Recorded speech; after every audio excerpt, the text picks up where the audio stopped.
বলার চেষ্টা করি। খলিফা হারুন রশিদ রাহমাতুল্লাহি আলাইহির নাম তো আমরা শুনছি, কি বলেন?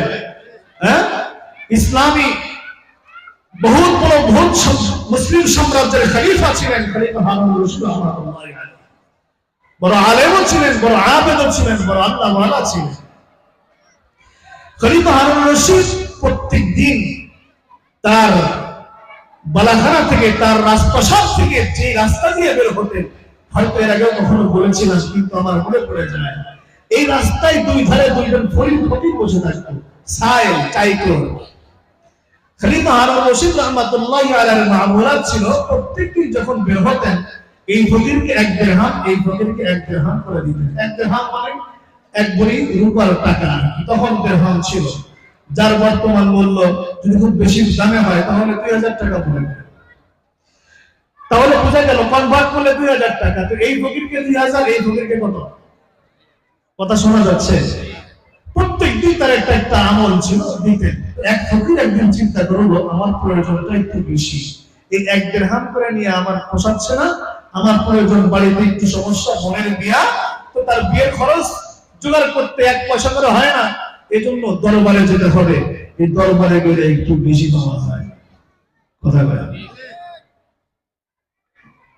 এই কথাটা যেমন আমরা বুঝি দুনিয়ার বেলায়, আমরা আল্লাহ রাব্বুল আলামিনের বেলায় এটা কেন বুঝি না? স্বাভাবিকভাবে আমরা নামাজের পরে ইমাম সাহেব দোয়া করে, আমরাও দোয়া করি। আমার আপনার বিগত 1 মাসের হিসাব যদি চায়া থেকে দেখা যায় তাহলে দেখবো যে এই দোয়া ছাড়া আল্লাহর কাছে আলাদা করে কখনো দোয়াই করি না। কথা বলেন ঠিক না বেঠে? ভাই, আমি যদি আপনাদের সকলের মাঝে আমি যদি 1 কেজি মুড়ি বিলি করে দেই, এই মুড়িগুলো অথবা 1 কেজি খেজুর যদি ছিটায় দেই, তাহলে সকলে যেমন ভাবে আপনি হয়তো ওরকমই পাবেন, না বেশি পাবেন।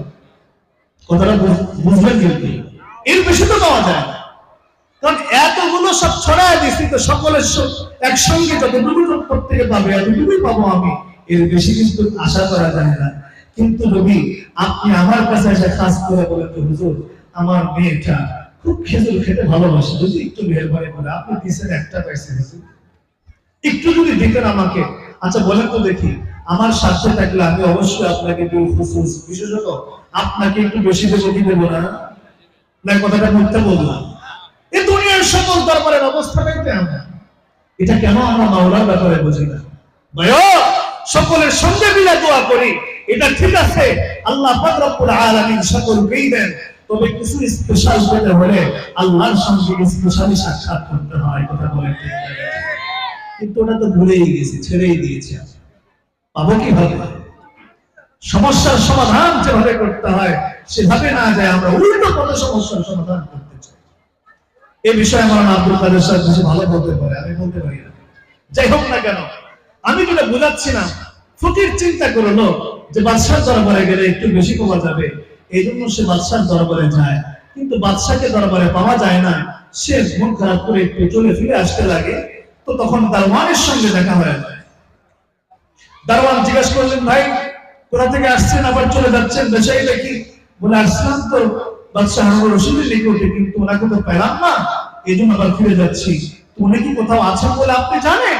তো উনি বললেন যে দেখেন, বাদশাহ হারুন রশিদকে যদি আপনি পাইতে চান তাহলে এই যে মসজিদ দেখা যায়, হয়তো এই মসজিদে বাদশাহ হারুন রশিদকে পাওয়া যাবে। সুবহানাল্লাহ।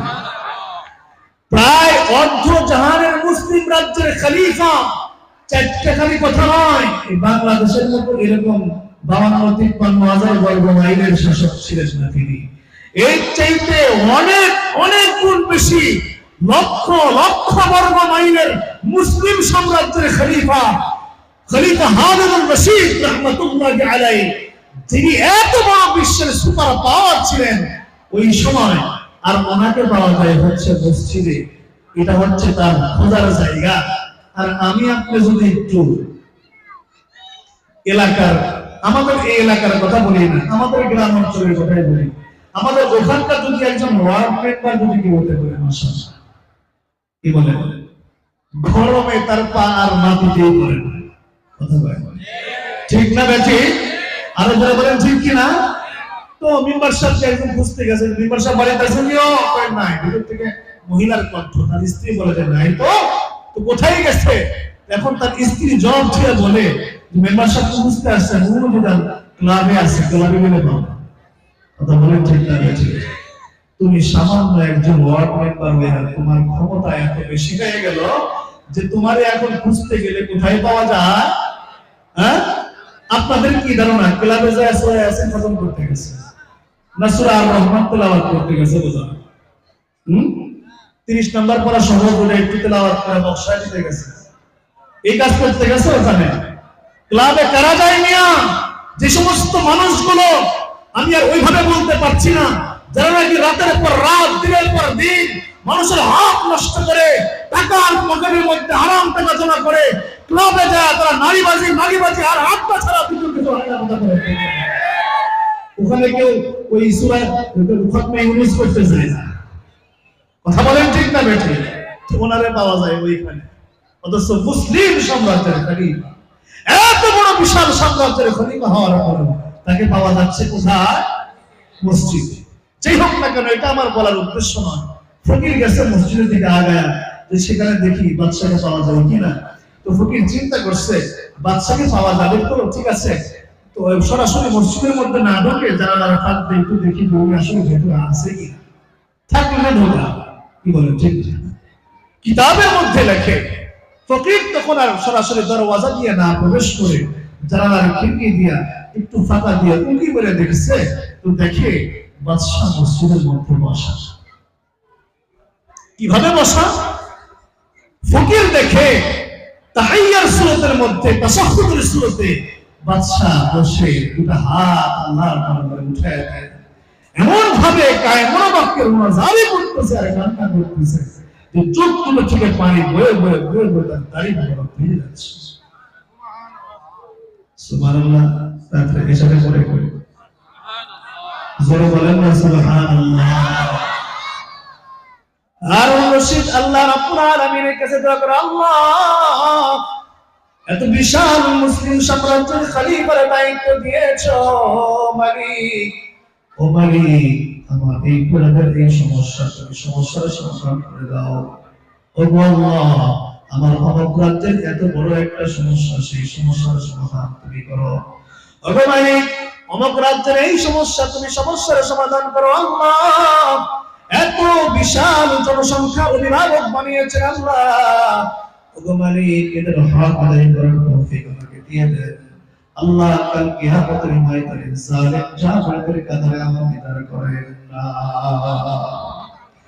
এই কথাগুলো বলেন আর দুহাত উঠায় উঠায় আল্লাহর কাছে দোয়া করে করে চোখের পানিতে তার দাড়ি ভেজায় ফেলতেছে।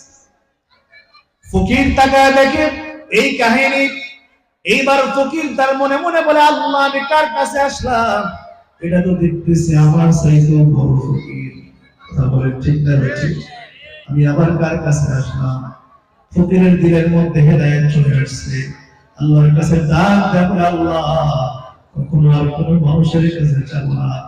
ও মালিক এই হারুন রশিদের সমস্যা নিশ্চয় আমার মতো ছোট না। আমার তো একটা বাড়ির প্রবলেম, কথা বলেন, কিন্তু হারুন রশিদের প্রবলেমটা বাড়ির মধ্যে না, তার বিশাল সাম্রাজ্যের সমস্যা।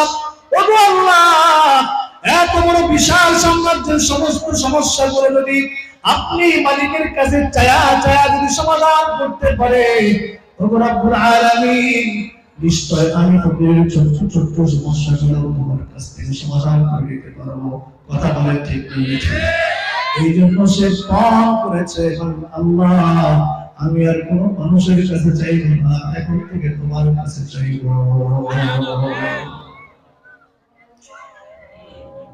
সংক্ষিপ্তভাবে শেষ করে দিচ্ছি। এই ফকির গেছে আমার ভিক্ষা করার জন্য, ওই রাস্তার পাশে বসে আছে, কিন্তু রাস্তার পাশে আর মুখ দিয়ে বসে নাই, পিঠ দিয়ে বসে আছে। সংক্ষিপ্ত করে শেষ করে দিয়ে সে এখন কার কাছে চায়? আল্লাহর কাছে চায়। পাশে যে একজন ফকির বসা, তো বাদশা যখন গেছে তারে জিজ্ঞাসা করছে, কি রে তোমার দস্তরি অবস্থা কেন? সে তো দেখি ওই দিকে মুখ দিয়ে আল্লাহ আল্লাহ জিকির করে আর ওখানে মুখ দিয়ে বেজার হয়ে বসে আছে, তো ব্যাপারটা কি? এর ছিল ধান্দাবাজ ফকির। সে বলে যে বাদশা নামদার অর্ধেক বলে আর অর্ধেক বলে না। সে তো পণ করে নিয়েছে যে সে আপনার কাছে আর কখনো যাবে না, বাকি অর্ধেক বলে না, সে এখন কার কাছে যাবে? কোথায় বলে না, কারণ ওই ধান্দাবাজ বুঝে বাকিটা বললে বাদশা যেই পর্যায়ের আল্লাহর ওলি, তো ওরে ভালোবাসবে দিবে, ওরে বেশি আমি থাকতাম। কথা বলেন ঠিক না বেঠিক? যাই হোক না কেন, বাদশা 6 মাসের জন্য কোন এক জায়গায় গিয়েছিলেন, আবারও আসছেন। একদম সংক্ষিপ্ত কথা। আসার পরে দেখে ওই ফকিরের জায়গায় নাই, ও নাই, কিন্তু ওই দান্দাবাজটা কোথায় আছে? ওখানে বসা। বাদশা আবারও জিজ্ঞাসা করে, ব্যাপারটা কি, তুই এখানে, তোর দোস্ত কোথায়? বাদশা একটা কথা বললেন, ও কি আর ভিক্ষা করার দরকার আছে নাকি? ও তো এখন বাগদাদের সর্বশ্রেষ্ঠ ধনী।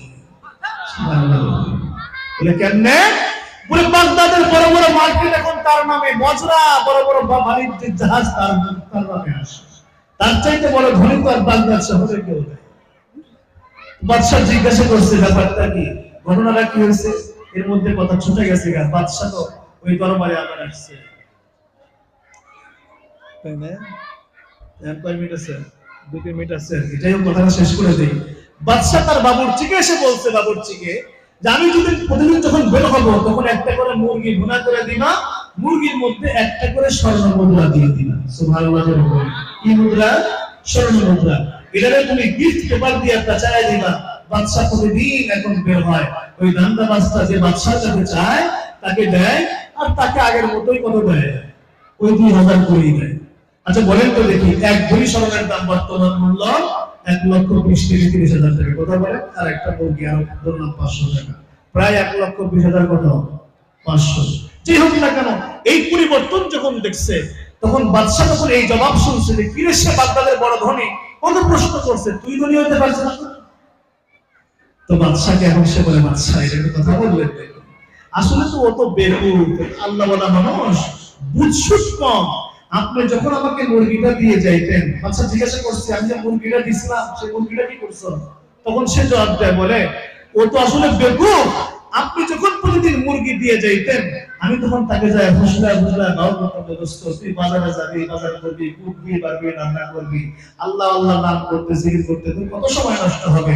দরকার নাই, এই আমার কাছে একদম তাজা ভুনা মুরগি খাবার প্রস্তুত করা আছে, এটা তুইলে একদম 2000 টাকা আমার। সুবহানাল্লাহ বললেন। বাদশা আপনি যেদিন দিয়ে দেবেন প্রত্যেকদিন এই কাজটাই করতাম। সুবহানাল্লাহ একটু জোরে বলেন। বাদশা কয়, হ্যাঁ ঠিকই তো আছে, ধনী তো আসলে তুই হতে পারবে না, ধনী কি হবে? কথা বলেন। এই ব্যক্তি আল্লাহ পাক রব্বুল আলামিন দেখা দিলেন, ও দুনিয়ার মানুষ, যেই মানুষটা আল্লাহর কাছে চাওয়া শিখে গেছে, আল্লাহর থেকে নামাজ শিখে গেছে, আল্লাহর কাছে চায়, আমি রব্বুল আলামিন ওই বান্দাকে ধনী বানায় দেই। যে মানুষের সাথে চায় আমি আল্লাহ তাকে ধনী বানাই না।